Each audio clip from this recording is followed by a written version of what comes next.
Another ulam idea for today's video. O guys, wait ha, alam kong late na pero bigyan niyo ako ng chance na tapusin itong aking video. Para kasi bukas to, char. Tara, start na tayo. Una nga po, iprinito ko lamang po dyan ang tira namin paksiw kahapon. Yes po, sinadya ko pong ipaksiw lahat para po maiprito ko po ngayong breakfast. Aminin nyo guys na mas sumasarap ang paksiw habang tumatagal at lalo na pag ito iprinito. At ayan nga po, after po natin maprito, sa same pan po, is pwede na po tayo mag-isa ng bawang. At spring onion para po sa ating fried rice. Yes po, spring onion pong ginamit ko. Pwede naman po iyon. So after nga po niyan, is pwede na po natin ilagay ang ating kanin para sa ating fried rice. And then ito na nga habang nagsasangag tayo guys, is may naalala ko, may tira pala akong 3 pirasong adobo. At walang masasayang na ulam for today's video. So ayan na nga po, tinakpan ko lang po ng kanin para uminit din po ang ating chicken adobo. At nung medyo uminit na nga po, isinalo na natin mabuti para po maisama na rin po ang flavor ng adobo sa ating sinangag.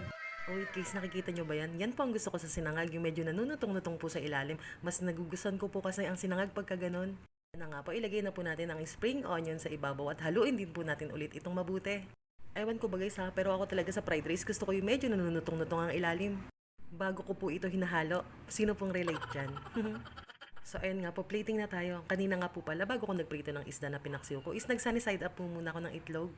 At ayan na po ang ating masarap na agahan. Thank you Lord for all the blessing. Kung inyo pong nagustuhan ng aking video, ay pwede po nating i-share. Thank you for watching. Follow for more!